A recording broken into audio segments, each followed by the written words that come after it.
Creativity isn't a sickness, it's an addiction. It's something that we crave. We gotta have it. We don't like it. It keeps us awake at night. It drives us crazy at work, and people steal from your addiction all the time, meaning they steal from your creativity. They've got to have it because they need to make money, and what you do as a creative mind makes them that money.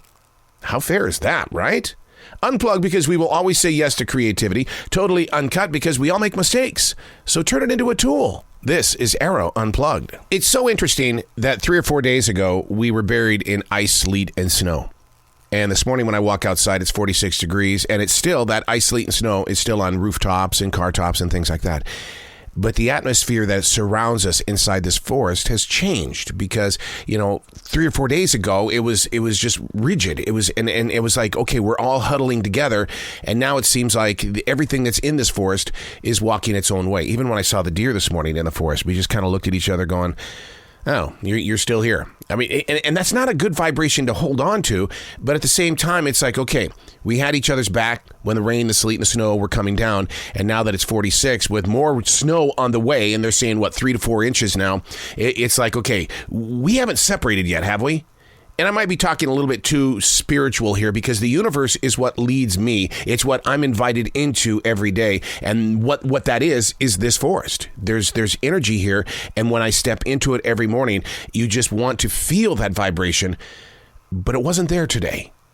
And you can't help but sit there and wonder, what happened last night? Hey, it's Arroe. This is The Choice. This is what I was writing while the sun was waking up on a brilliant new day, and today we're reading from January 20th, 2022. Wow, that's interesting. January 20th, 2022. A lot of 20s there. I need to play those numbers and maybe win that lottery, right? There are layers in my heart. Oh my God. And if you think I'm alone, you are not looking at yourself in the mirror. So maybe I should just start it off by saying there are layers in our heart, which always infects what we dream. What it can't do is poison what we see. Do you understand where I came from on that? There are layers in our heart, which always infects what we dream, but it can't poison what we see. For instance, like the forest this morning. It felt like that, it's like, okay, what happened to this camaraderie, this community that we had during the rain, sleet, and snow? I don't feel it today. We can't let it poison what we see. What they don't tell you about living a mindful life is how difficult it is to stay right here in this place called the present, the now, especially one that's consumed with a pandemic, horrible politics, and bad weather conditions. Now, spiritually speaking, the heart must remain clear. Unlike ice, you can't just throw salt on it and expect the wounds to go away. Being mindful is being aware. Knowing how to stay truth-filled without being taken over by a newer COVID variant or senators that have vowed to represent a nation that they're tearing apart, you just can't let the negatives seep into your waking soul. You also can't paste a plastic-coated bathroom mirror smile onto your face. We can't control dreams, but what we can do is have the ability to close off what we're taking in. As my dad would say, you don't need to know everything. Ooh. That used to just get inside my skin when he would say that. He'd call me by my real name and say, you don't need to know everything. How does that sit inside your mind, body, and soul? To tell yourself, you don't need to know everything.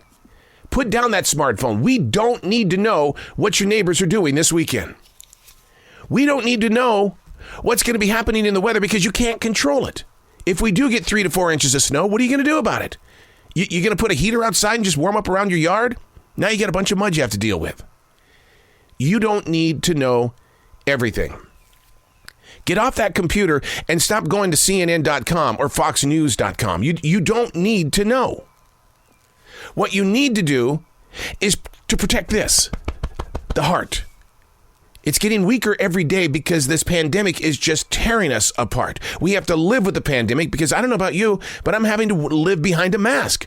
2 years of this, and I still believe that it affects my hearing. I mean, the way that it wraps around your ears and stuff? Or is it that I was reading everybody's lips and therefore I could hear them because I could see? Oh my God, that goes back to what we were talking about. There are layers in my heart which always infects what I dream, but what it can't do is poison what we see. You don't need to know everything. Because when you try to stuff all of that inside this, what are you doing with it? Are you letting any of it go? Or are you trying to fix the world? Like a battered or tattered member of a family says, I'm not leaving. I can't report this because I can fix them. You don't need to know everything. And I don't know if you have the strength to be able to fix what we think is broken. Can you really identify what is shattered in your life?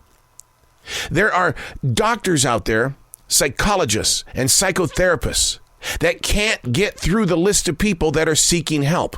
So where do those who need the help go? They're picking up books, motivation books, books of how to meditate, books that's going to help bring peace to the mind, body, and soul. Now, I'm going to give you an example of something. I know somebody very close to me finally gets to go talk to a psychologist. Didn't get to see the psychologist. Got to see the person that's there before the psychologist. And the first thing they did was they prescribed this person drugs. You don't need to know everything.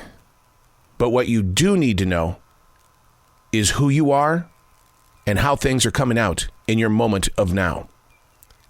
I think that things will change if we can quit putting things inside. Being mindful of your present without letting everything take over. You don't need to know everything. I'm Arroe, and that's what I was writing while the sun was waking up on a brilliant new day.